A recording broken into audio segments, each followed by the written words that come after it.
Imagine une ère où chaque soir, en allumant la télévision, tu entends des thèmes musicaux tellement accrocheurs qu'ils te suivent jusque dans tes rêves. Tu vois des leçons de morale simples mais pénétrantes, et tu suis des personnages qui te donnent envie d'acheter immédiatement un blouson de cuir, même si tu ne sais pas conduire une moto. C'est Happy Days, la série qui devait n'être qu'un épisode isolé d'une anthologie, mais qui a renversé la donne pour devenir un symbole du sitcom des années 70 et 80. Pourtant, derrière la musique entraînante, les danses sock-hop ondoyantes et l'exclamation « haï » sans fin, il reste d'innombrables secrets méconnus de l'histoire de Ron Howard, évitant le service militaire aux personnages soudainement disparus, jusqu'aux virages étranges comme le voyage dans le temps et même un chien parlant. Dans cette vidéo, nous allons dévoiler 20 vérités étranges, uniques et entièrement réelles sur Happy Days. La série qui a fait de Milwaukee une ville cool à part entière et a élevé un sitcom paisible situé dans les années 50 au rang de joyau de la culture populaire. 1. ABC a envisagé de renommer l'émission Fonzie's Happy Days. L'attrait de Fonzie a rapidement dépassé tout contrôle.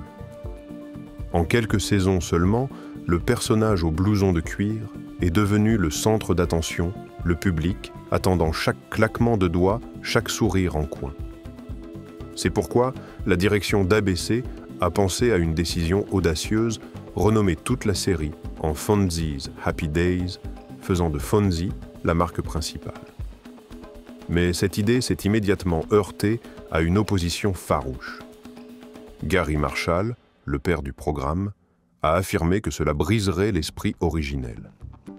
Ron Howard a carrément déclaré qu'il quitterait l'émission si le nom Happy Days disparaissait. Face à cette vague de contestation, ABC a dû s'arrêter. Cependant, en réalité, dès la moitié de la série, l'aura de Happy Days était pratiquement indissociable de Fonzie. Et ce n'était que le début. 2. Ron Howard a accepté le rôle de Richie non par passion du jeu, mais pour éviter le service militaire. Es-tu fan de Ron Howard et apprécies-tu Richie Cunningham, le garçon sage dans Happy Days? Peu savent que la raison pour laquelle il a accepté ce rôle est très différente de ce que le public imagine. Dès l'adolescence, Howard rêvait de devenir réalisateur et avait même été admis à l'Université de Californie du Sud, USC, en cinéma. Il ne souhaitait pas vraiment poursuivre le métier d'acteur, bien qu'il eût été célèbre avec le rôle d'Opie dans The Andy Griffith Show. Son plan initial était simple: jouer assez longtemps pour payer ses frais de scolarité, puis se consacrer entièrement à la réalisation. Cependant, un événement inattendu est survenu. Cette année-là, Howard avait un numéro de tirage pour le service militaire très bas, le risque d'être appelé et d'aller combattre au Vietnam étant presque certain. Dans ce contexte, l'opportunité Happy Days est apparue.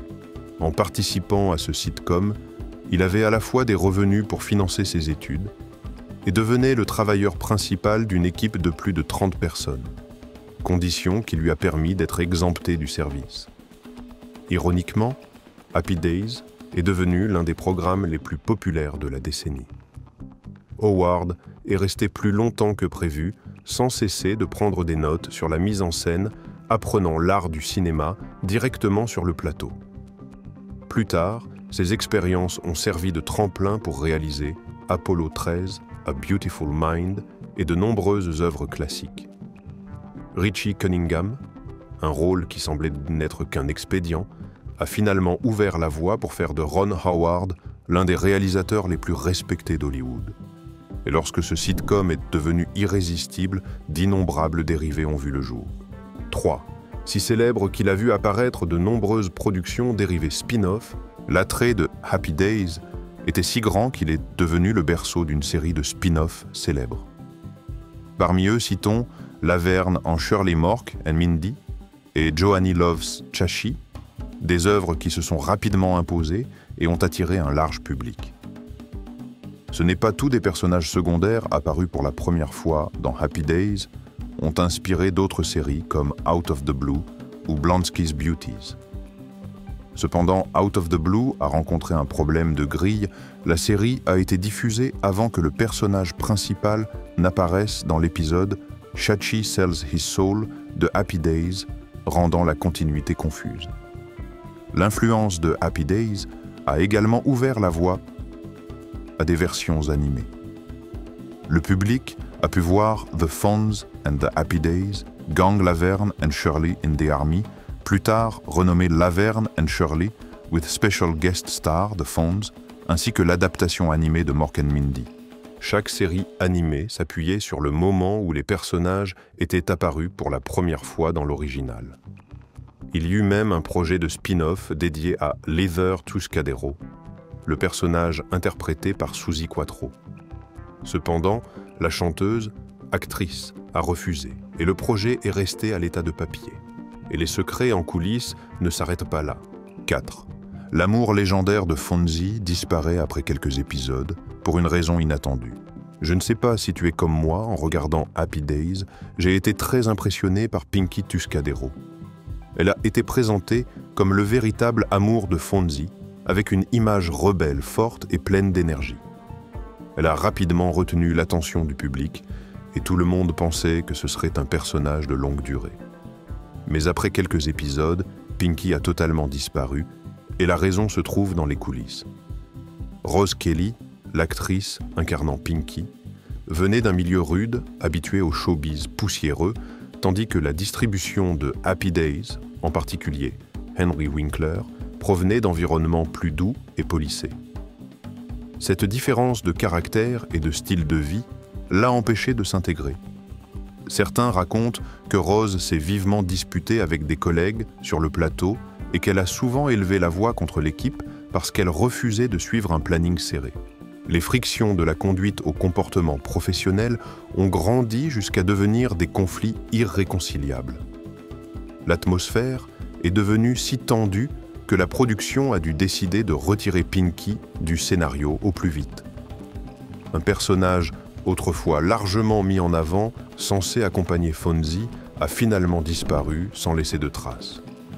Et à partir de là, Henry Winkler, au centre de toutes les tempêtes, a affronté un défi apparemment impossible dès l'audition. 5. Henry Winkler ne pouvait pas lire le scénario lors de l'audition. Quand on évoque Fonzie, le public ne retient qu'une icône ultra cool blouson de cuir moto et claquement de doigts faisant exploser la salle. Mais dès l'audition, Henry Winkler a affronté un obstacle redoutable, inattendu. À 31 ans, il a découvert qu'il souffrait de dyslexie, rendant la lecture des mots réellement laborieuse. Et en tenant le scénario de Fonzie, il n'a pas pu lire couramment 6 répliques.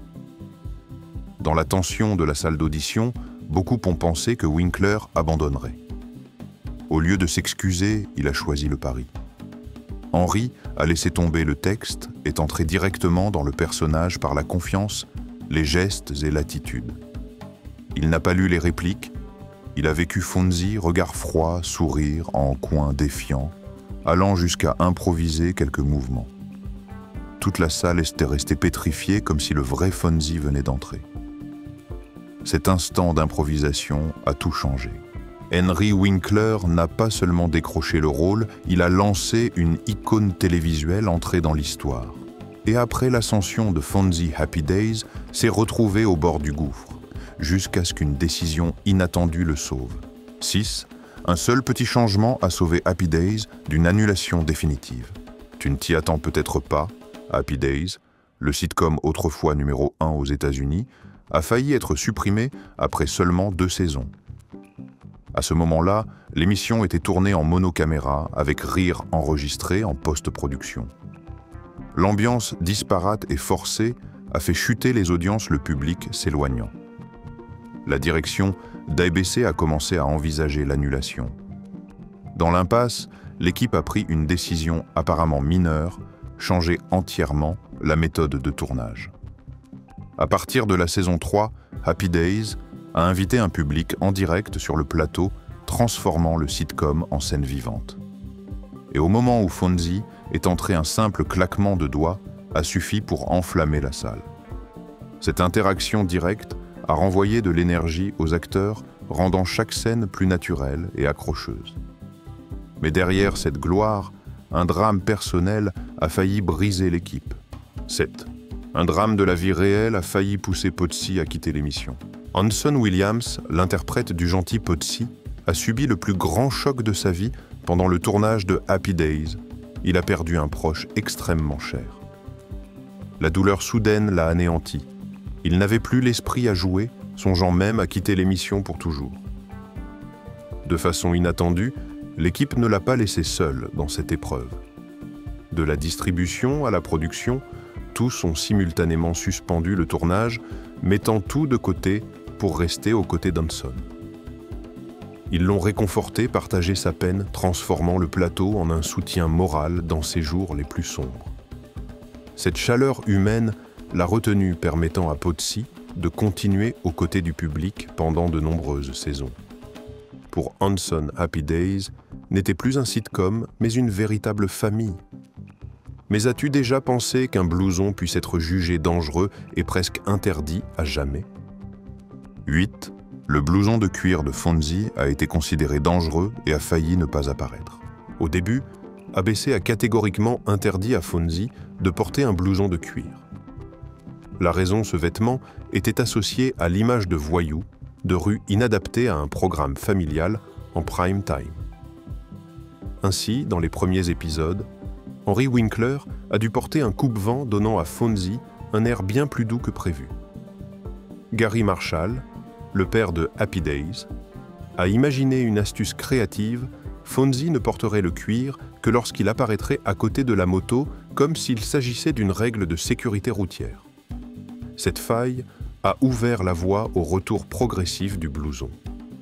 Et lorsque Fonzie est devenu un phénomène culturel, ABC n'avait plus de raison de l'interdire.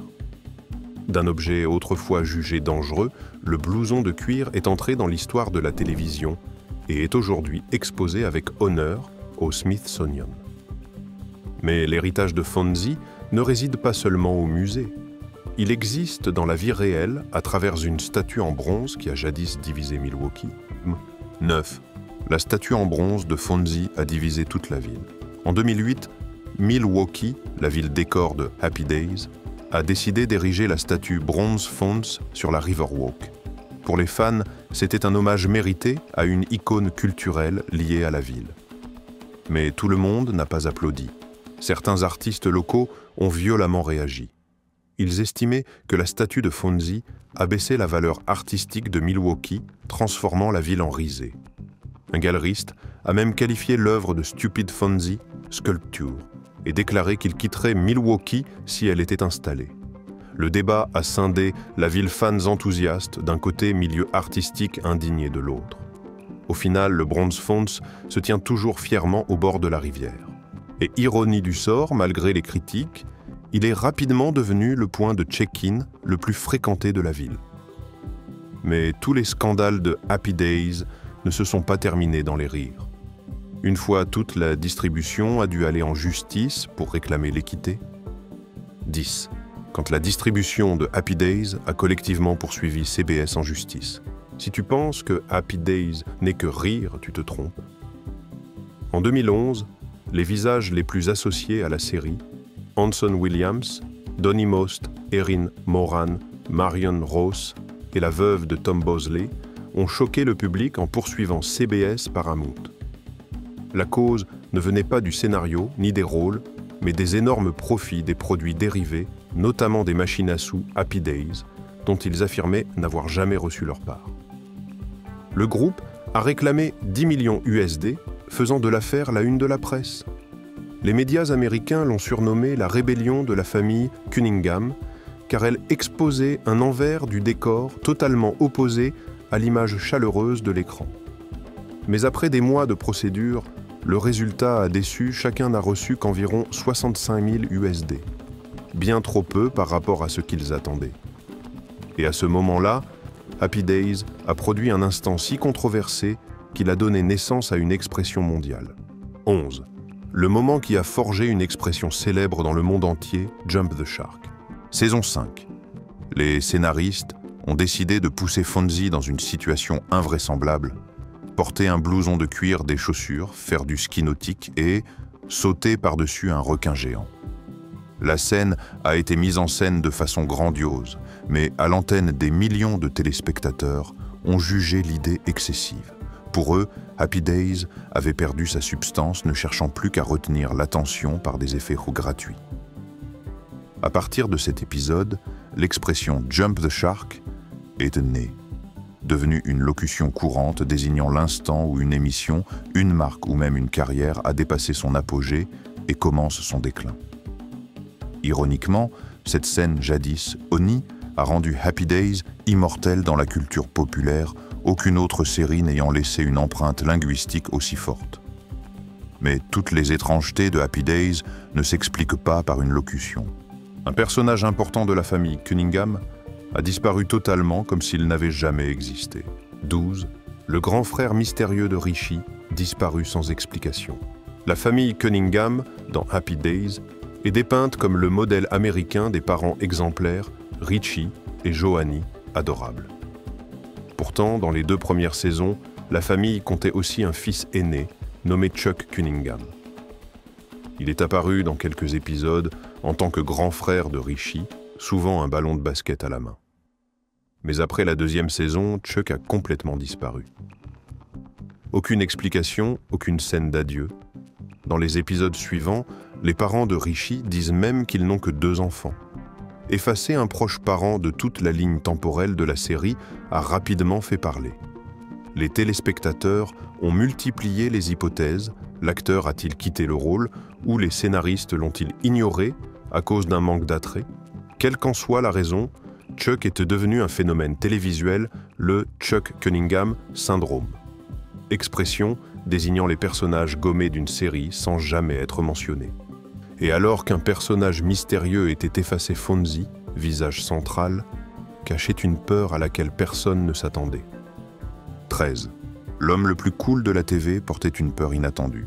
As-tu admiré Fonzie en le voyant claquer des doigts, porter le cuir et foncer à moto à l'écran? Pour des millions d'Américains, c'était l'icône cool des années 70. Mais peu savent qu'Henry Winkler, l'interprète de Fonzie, avait une peur totalement opposée, il craignait extrêmement la moto. Dès les premiers épisodes, Winkler n'osait presque pas piloter un vrai 2 roues. Les scènes mythiques, dont on se souvient, ont surtout été créées par artifice technique, moto fixée, caméra en mouvement pour simuler la vitesse ou doublure. Une seule fois, Winkler a essayé de rouler sur le plateau. Il a failli provoquer un accident et a immédiatement refusé de conduire à nouveau. Pourtant, c'est précisément cette mise en scène habile qui a fait de Fonzie une icône immortelle, bien qu'Henry Winkler n'ait jamais vraiment maîtrisé la moto. Et en raison de ce pouvoir d'attraction, ABC a envisagé de changer le nom même de l'émission. Une décision qui a failli ébranler les coulisses de Happy Days. Et dans le contexte où Fonzie dominait l'écran, un invité étrange est apparu, ouvrant la voie à la carrière de l'une des plus grandes superstars d'Hollywood. 14. Un rôle invité étrange a transformé Robin Williams en superstar. L'idée du personnage extraterrestre Mork est née de l'enfant de Gary Marshall, fan de Star Wars, qui suppliait son père d'introduire un élément extraterrestre dans un sitcom familial. Au départ, l'invitation a été envoyée à plusieurs humoristes connus, mais tous ont refusé, jugeant le rôle trop étrange. Quand Robin Williams, alors simple acteur de rue anonyme, est entré en audition, personne n'attendait rien de particulier. Au lieu de s'asseoir comme les autres, Williams s'est aussitôt renversé et s'est assis sur la tête. La salle est restée silencieuse quelques secondes, puis a éclaté de rire. C'est précisément cette bizarrerie et cette spontanéité qui lui ont valu d'être choisi immédiatement pour Mork. L'épisode avec Robin Williams a fait exploser l'audience au point qu'ABC a aussitôt lancé le spin-off Mork & Mindy, propulsant Williams de l'anonymat au statut de star internationale. Et il n'a pas été la seule célébrité à passer par Happy Days. Même Tom Hanks est apparu dans un rôle inattendu. 15. Tom Hanks est apparu dans Happy Days, mais dans un rôle très inhabituel. Avant de devenir une star de premier plan à Hollywood, Tom Hanks a joué un petit rôle singulier dans Happy Days. En 1982, il a incarné Dwayne Twitchell. Un expert en karaté, mu par une rancune comique enfant, Fonzie l'avait poussé hors d'une balançoire. Des années plus tard, Dwayne revient décidé à se venger par les arts martiaux. La confrontation a été montée avec tension, mais au lieu de riposter, Fonzie s'est contenté de garder son calme, de rester solide et d'utiliser son cool habituel pour désamorcer la querelle. Le challenger a perdu non par manque de force, mais par manque d'allant. Bien que ce ne fût qu'un épisode invité, le rôle a marqué Tom Hanks. Plus important, cette apparition a attiré l'attention de Ron Howard, déjà tourné vers la réalisation, qui a ensuite confié à Hanks le premier rôle dans Splash 1984, un tournant majeur au début de sa brillante carrière. Fait amusant, Tom Hanks n'a pas été le seul à avoir frôlé Fonzie. Une star de la pop a été encore plus proche du rôle que quiconque. 16. Une star de la pop a failli devenir Fonzie. Lors du casting de Happy Days, Mickey Dolenz, membre du célèbre groupe The Monkees, a été un candidat de premier plan pour Fonzie. Avec son apparence marquante, son charisme scénique et sa notoriété, Mickey semblait tenir l'occasion de devenir le visage cool de la série. Mais un obstacle inattendu est apparu. Il mesurait 1,83 m, tandis que Ron Howard Richie Cunningham n'atteignait qu'environ 1,75 m. Cette différence a inquiété les producteurs. L'image de Richie, personnage central, risquait d'être éclipsée à côté d'un Fonzie trop imposant. Après réflexion, Dolenz a été écarté. Finalement, le rôle est revenu à Henry Winkler, qui ne mesurait que 1,68 m. Et c'est précisément cette différence de gabarit qui a créé le Fonzie, parfait petit mais au charisme dominant, convainquant tous que le cool ne vient pas de la taille mais de l'allure. Que penses-tu de ce rôle s'il avait été attribué à Mickey Dolenz? Mais même avec un Fonzie idéal, Happy Days a frôlé l'annulation. Tout cela à cause des premières saisons trop fades.